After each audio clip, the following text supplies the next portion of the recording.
լուծելու։ Եվ մենք նույնիսկ շատ կարևոր ենք համարում, որ մեր ամենօրյա աշխատանքային խոսակցության մեջ մարտունակ բանակ հասկացությունը վերափոխենք եւ վերաձևակերպենք պաշտպանունակ բանակ, որովհետեւ երբ որ ասում եմ մարտունակ բանակ, ինքը չի տեղորոշում այդ պոտենցիալ մարտը, որտեղ է տեղի ունենում կամ որտեղ կարող է տեղի ունենալ։ Մեզ համար շատ կարևոր է, որ մենք ընդգծենք այս կոնտեքստը, որ Հայաստանի Հանրապետության բանակը պետք է լինի պաշտպանունակ, այսինքն պետք է վիճակի լինի պաշտպանել Հայաստանի Հանրապետության տարածքային ամբողջականությունը, ինքնիշխանությունը, Հայաստանի Հանրապետության քաղաքացիների անվտանգությունը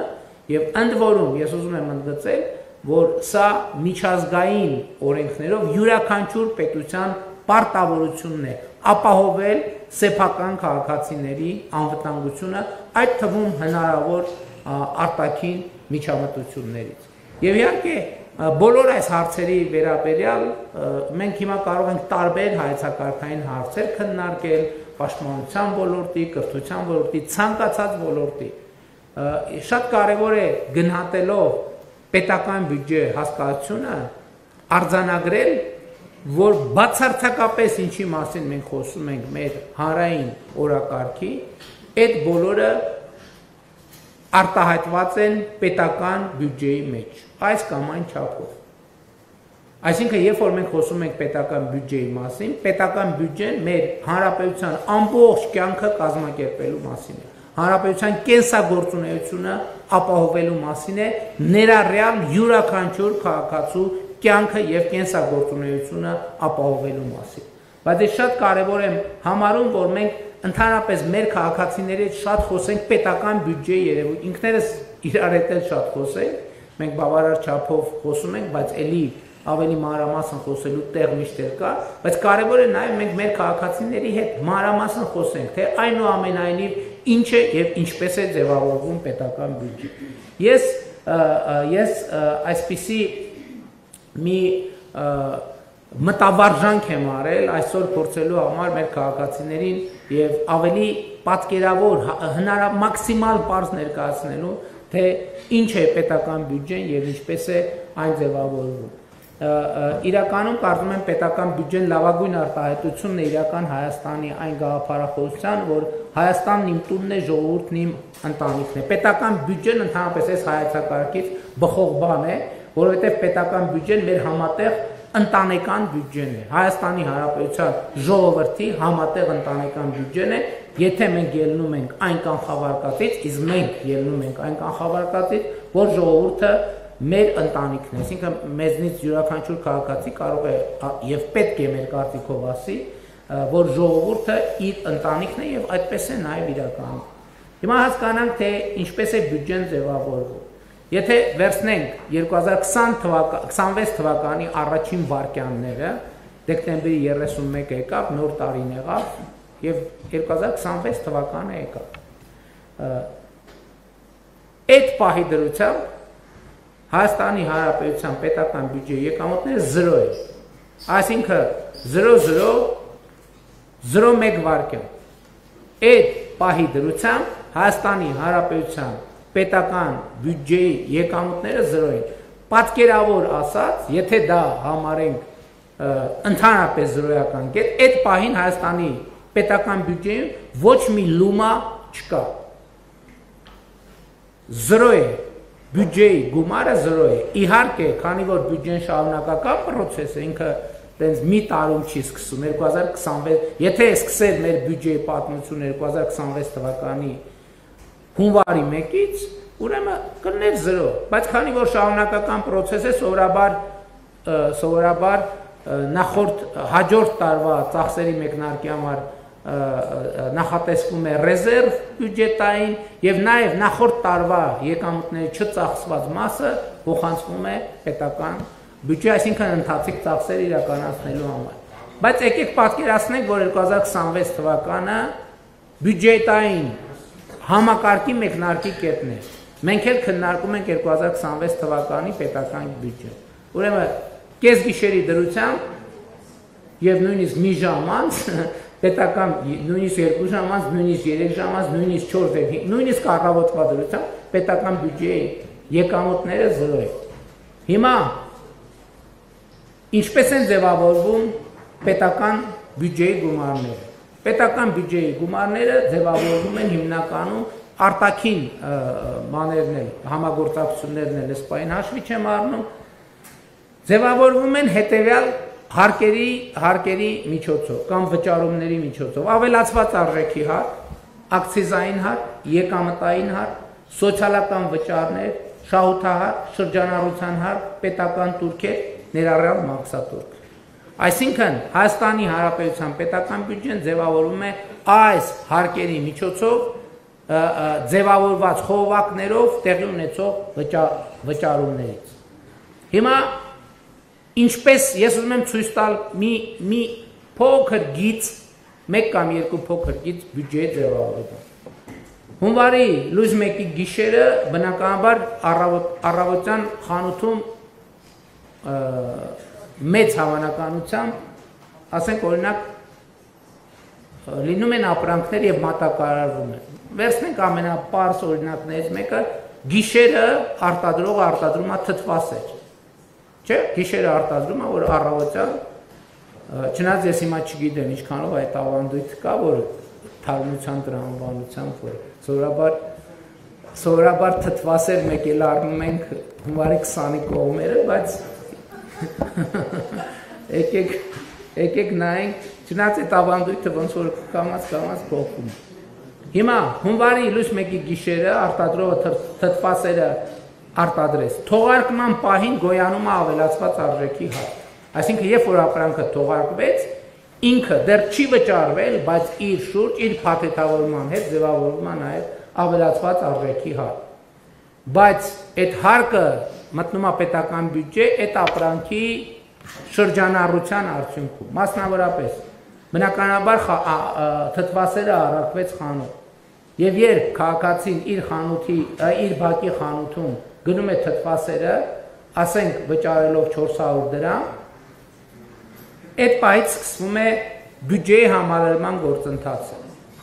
Ես ուզում եմ մեր բոլոր քաղաքացիների ուշադրությունը հրավիրել հետևյալ փաստի վրա։ Այն պահին, երբ որ ինքը թթվասերը գնեց 400 դրամա, 400 դրամը ամբողջությամբ հենց թթվասերի արժեքը չի կոպիտ ասած։ 400 դրամի մեջ 20 դրամը, 20%-ը, այսինքն 80 դրամը ավելացված արժեքի հարկն է։ Եվ ավելացված արժեքի հարկը պետական բյուջե, ես հիմա չեմ կանգ առնի ավելացված արժեքի հարկի այդ հաշվեգրումների եւ այլնի վրա, պարզ բան անեմ, մասնագետները խոժորված ինձ են նայում, որպեսզի այդ նրբությունները չեմ ընդգծի, թե ինչպես է բան արվում, ինչ անում է։ Ավելացված արժեքի հարկը առանձնահատկություններ ունի, որովհետև բոլորը չէ, որ այդ թթվասերի 400 դրամանոց 20%-ը կարա շրջանառվի, բայց բոլորը չէ, որ 20% են վճարում։ Այսինքն այդ 20%-ը հետո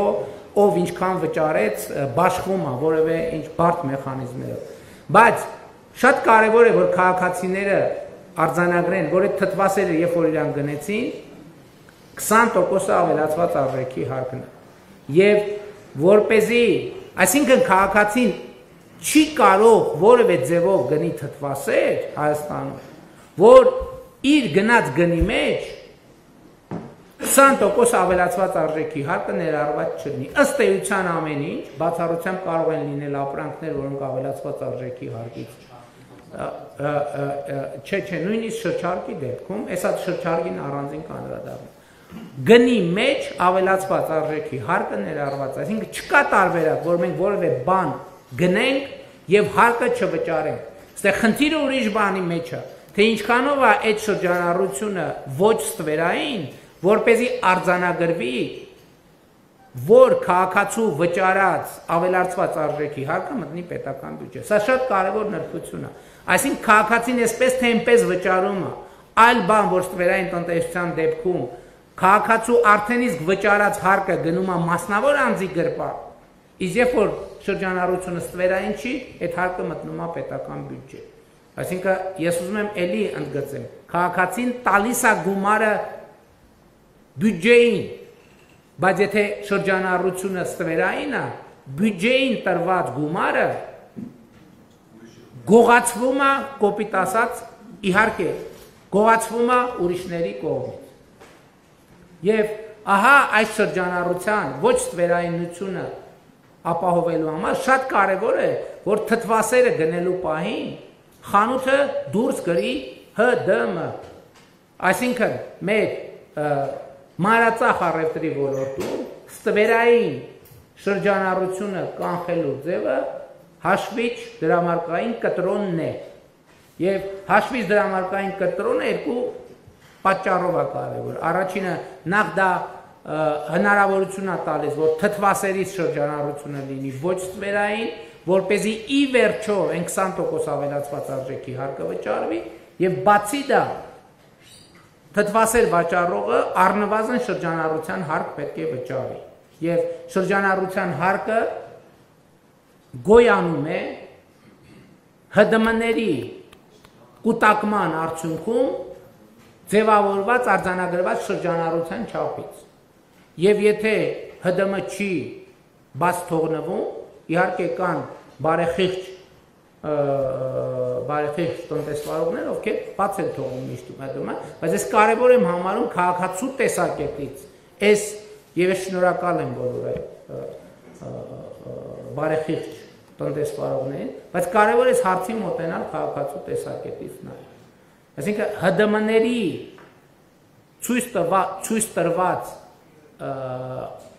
բացահայտած շրջանառության արդյունքում է նախ որոշում, թե տնտեսվարողը շրջանառության հարկի դաշտում է գործում, թե ավելացված արժեքի հարկի դաշտում է գործում։ Սա կարևոր նրբություն է։ Այսինքն, բայց նույնիսկ ճիշտ շրջանառությունը ցույց տալու համար կարևոր է, որ հաշվից դրամարկային կտրոն դուրս գրվի։ Հաջորդը, թթվասեր արտադրողը իր աշխատողներին պետք է վճարի աշխատավարձ։ Բնականաբար այդ աշխատավարձը այդ 400 դրամներից է գոյանում, բայց որի արդյունքում պետք է աշխատողների փոխարեն վճարի 20% եկամտային հարկ և սոցիալական վճար։ Եկամտային հարկը մեր պետական բյուջեի եկամտային կարևոր տողերից մեկն է, բայց նաև ուզում եմ մեր քաղաքացիներին հիշեցնել, որ մենք եկամտային հարկի վերադարձի համակարգ ունենք և 2018 թվականից մինչև այսօր 64,000, ավելի քան 64,000 բնակարաններ են վաճառվել, գործարք է ներողություն, 64,000 շահառուներ առաջնային շուկայից բնակարան ձեռք բերելու համար ստացել են տասնյակ միլիարդ դրամների եկամտային հարկ են վերադարձվել նրանց 2024 թվականին, եթե հիշողությունս չի դավաճանում, 70 միլիարդ դրամի կարգի գումար ենք մենք վերադարձրել, կամ 70, այս տարի կհասնենք 100 միլիարդ։ Հաջորդը թթվասեր արտադրողը տարվա ընթացքում իր գործունեության արդյունքում ունեցած շահույթի դիմաց պետք է վճարի շահութահար։ Ներմուծման պարագայում, որովհետև կոմպոնենտներ են ներմուծում, նաև կարող են հումք ներմուծել, պետք է վճարի նաև մաքսատուր։ Եթե արտադրողը արտադրում է, ասենք, ոչ թե թթվասեր, այլ օղի, պետք է վճարի նաև ակցիզային հարկ։ Ահա, հարգելի գործընկերներ, պետական բյուջե նոր տարվա գիշերից լինելով 0, սենց է ձևավորվում։ Այսինքն մեր բոլորի կենսագործունեության արդյունքում, մեր բոլորի աշխատանքի արդյունքում։ Եվ հետևաբար շատ է բյուջեն, թե քիչ, ըստ էության արտահայտում է այն, թե մենք ինչպես ինչ արդյունավետությամբ և ինչքան ենք աշխատել, բոլորով, բացարձակապես բոլորով, կառավարություն, քաղաքացիներ, խորհրդան, բոլորով, պետական բյուջեն մեր համատեղ աշխատանքի արդյունավետության արգասիքը և արդյունքն է։ Ընդ որում, ուզում եմ ընդգծել, բայց պետական բյուջեով այդ թվում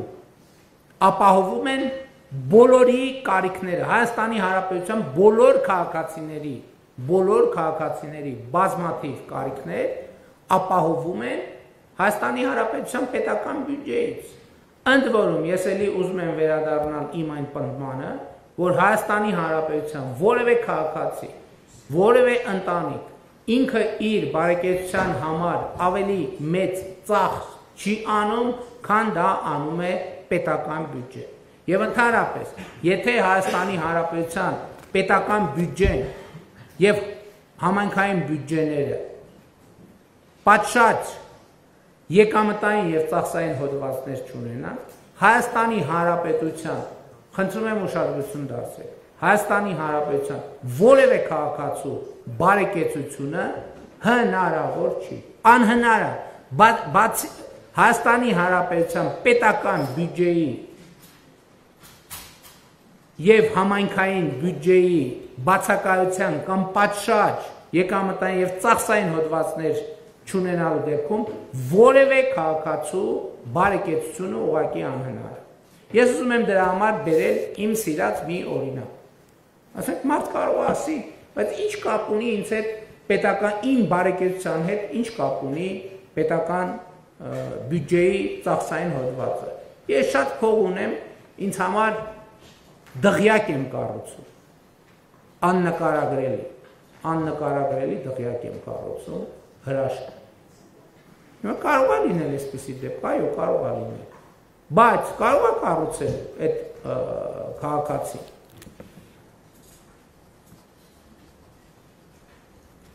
Կարող է կառուցել, տեսականորեն կարող է կառուցել, բայց քաղաքացին կարա այդ 1000 ներողություն այս կոմունալ մանրամասների համար, այդ դղյակը կառուցած քաղաքացին կարա այդ դղյակում բարեկեցիկ ապրի։ Բացառությամբ կարա բարեկեցիկ ապրի, եթե չլինի կոյուղի օրինակ։ Բացառված է։ Ոնց կարա դղյակ, որը չունի կոյուղի, կարա բարեկեցիկ, բացառված է։ Եթե այդ դղյակը չունենա ջրամատակարարը, կարա այդ դղյակում մարդը բարեկեցիկ ապրի, բացառված է։ Եթե չունենա էլեկտրականություն, կարող է քաղաքացին այդտեղ ապրի բարեկեցիկ։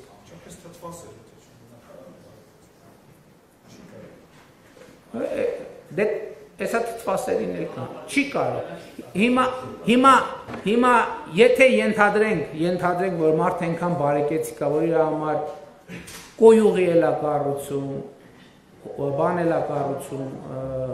ջրամատակարարում էլ ավտոնոմ, էլեկտրականություն էլ ապահովում ինքը իր համար, շատ լավ, եթե ճանապարհներ գոյություն չունենային, այդ մարդը չէր կարող իր դղյակը կառուցել։ Շատ լավ, ենթադրենք, եթե քարավաններով էր ուզում բերի շինանյութը, այդ բարեկեցիկ մարդը, եթե երկրում իրավակարգ չլինի, այդ քարավանները 5 րոպեում հենց կթալանեն, որ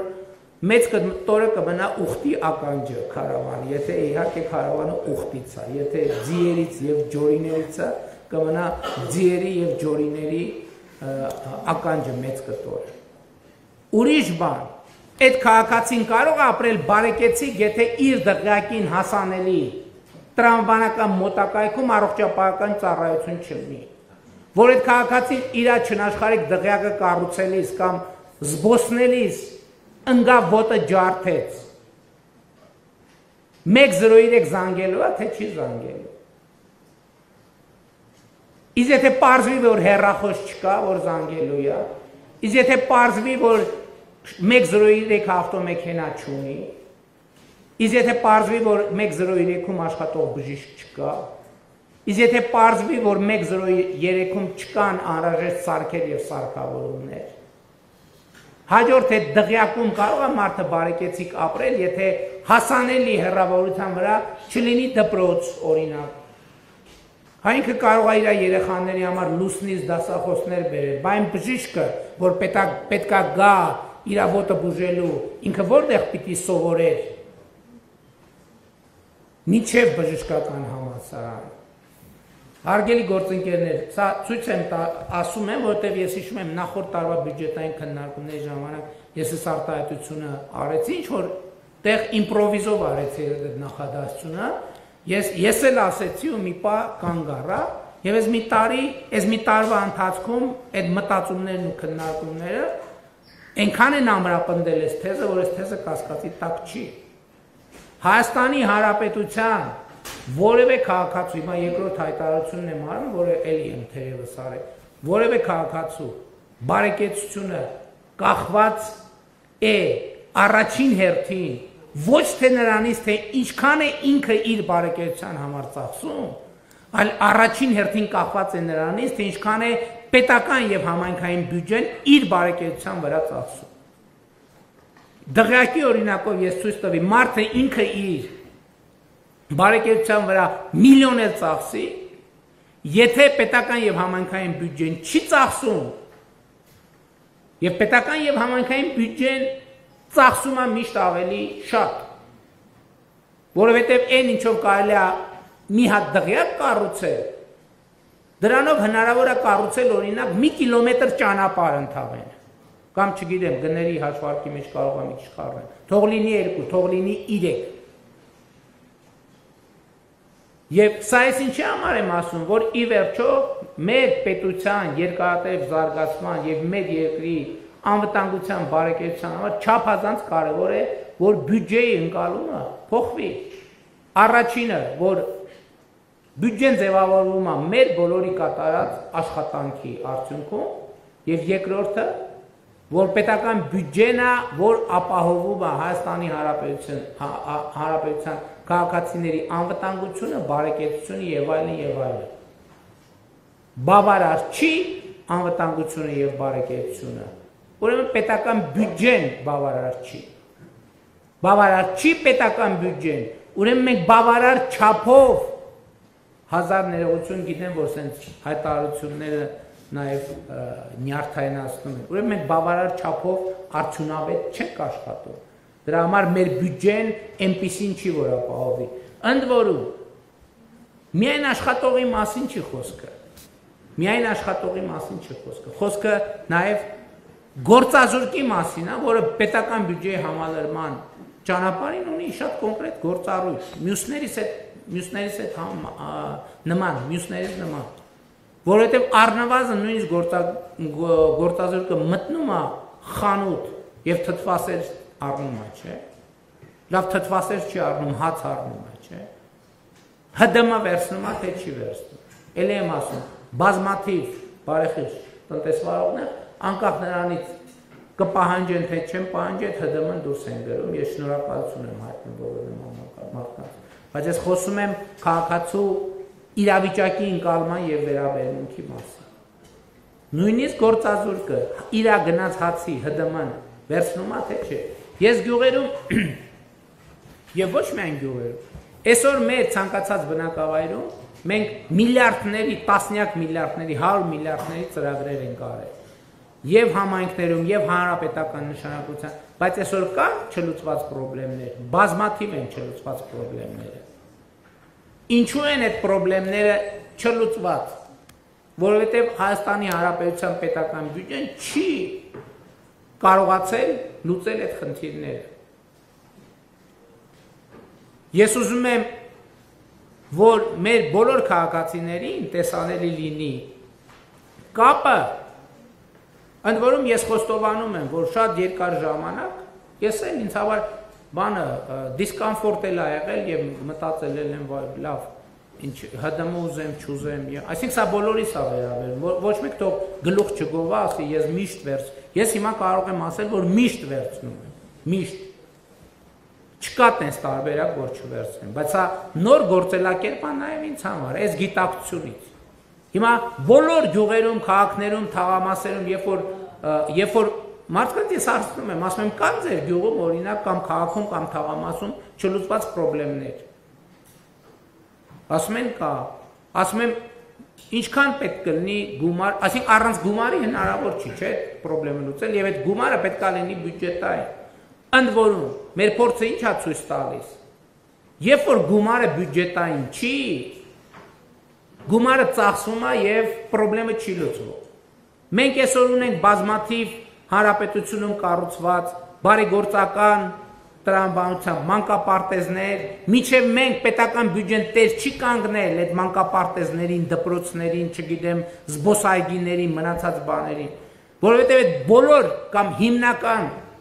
հիմնական մեծ մասը ցավոք սրտի այդ այսպես կոչված բարեգործական նպատակներով կառուցված բաները իրանք մի ռեպորտաժի կյանք ունեն կամ 4 ռեպորտաժի կյանք, որտեղ հավաքվեցինք, նկարվեցինք եւ ես անկեղծ ասած ես շատ բան ունեմ, նյարդ ունեմ կուտակված այն դեպքի համար, երբ որ մարդիկ ասենք ենթադրենք 100,000 դրամի բարեգործություն են անում, 4 միլիոն դոլարի գովազդ են անում իրանց, այսինքն 100,000 ծախսում են մի հատ պուլպուլակ սարքելու վրա, հետո 4 միլիոն դոլար ծախսում են լրատվամիջոցների եւ սոցիալական ցանցերի վրա։ Ու բանի բարեգործի բան է այն մեծ sense դոշիկեսը փակող մեդալները վրեքներից կախած ման են գալիս։ Սա էլի մեր հանրային ընկալման բաների մասին է։ Ես օրինակ որտեղ տեսնում եմ բարեգործություն, ես կներեք արդեն բան ունեմ, ալերգիա ունեմ, որովհետև ես վարչապետի պաշտոնում ես տեսել եմ թե իր գործնականում ինչ է նշանակում։ Ես ձեզ օրինակ պատմեմ։ Մարդիկ նամակ են գրում, ասում են, բա մեր գյուղի մանկապարտեզը չասեմ որ գյուղի, չի գործում մեր գյուղի մանկապարտեզը, բա նոր կառուցված մանկապարտեզը, սենց ոնց կլինի եւ այլ, հետաքրքրվում ենք էս ինչ մանկապարտեզը։ Պարզվում է, որ մանկապարտեզը կառուցվել է բարերարների ջանքերով, կառուցվել է, բացումը արվել է, ռեպորտաժները գնացել են, վյուները ապահովել են, լայքերը ապահովել են, կոմենտները ապահովել են, մեդալը կախվել է,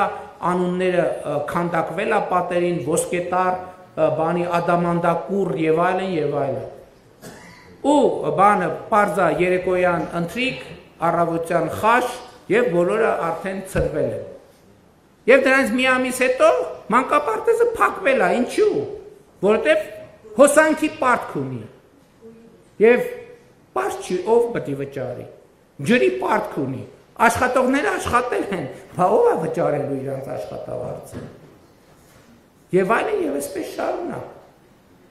Իհարկե հիմա այդ մանկապարտեզը գործում է, որովհետեւ կառավարությունը իր որոշումներով դա դրել է այդ թվում համենքային, եւ մենք այդ պահից արգելել ենք, հույս ունեմ, ես գոնե այդպես եմ հանձնարարել, արգելել ենք ցանկացած նախագիծ, որը կառավարության սահմանած ստանդարտի մեջ չի, որը այդ թվում համայնքային կամ պետական բյուջեի տրամաբանության մեջ է դրված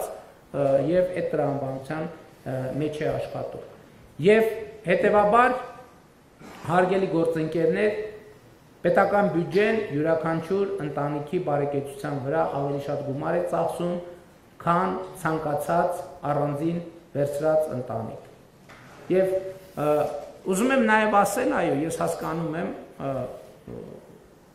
մի վիճակագրություն էլ ասեմ, որը էլի ասել եմ, նորություն չի։ 2025 թվականի առաջին կիսամյակի արդյունքներով մենք բյուջեի եկամտային մասը 25 թվականի 2018 թվականի համեմատ ավելացրել ենք 781 միլիարդ դրամով կամ 136%-ով։ Այսինքն սա ինչ է նշանակում, որտեղ այս տոկոսներն էլ երբեմն լավ չի ընկալվում։ Սա նշանակում է, որ 2018 թվականի առաջին կիսամյակի բյուջեի կողքը եկամուտների մի հատ էլ նույն չափով եկամուտներ են ձևավորվել, այսինքն մի հատ էս բաժակը կար 2018 թվին,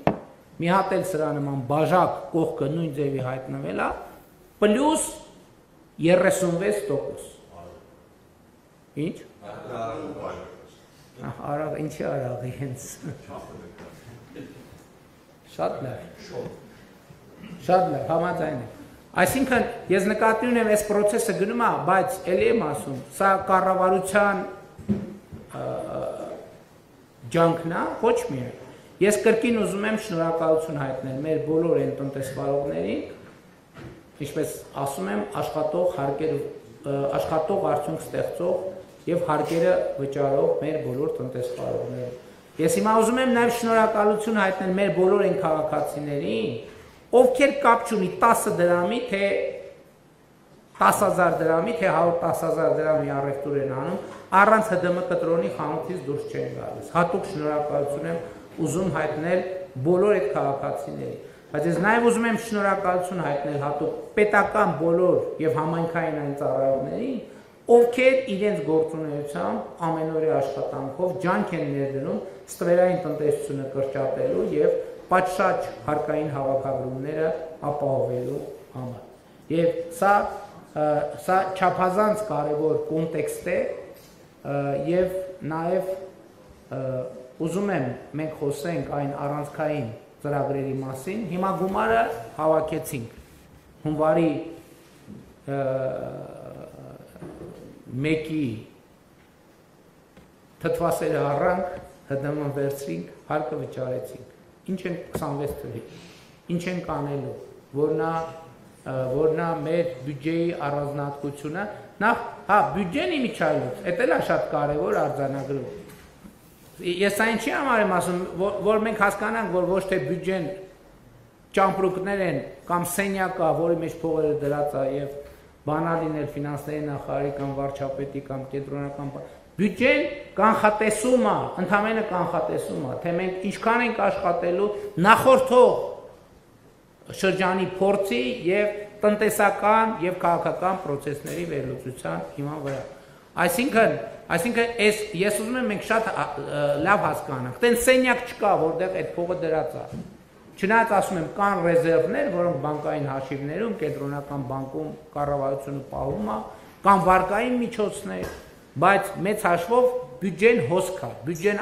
ամենօրյա աշխատանք է եւ ամենօրյա աշխատանքի արդյունքում ապրանքների, ծառայությունների, արտադրանքի շրջանառության արդյունքում ձևավորված հարաբերությունների կողմից արտահայտված դրամական միջոցների հոսք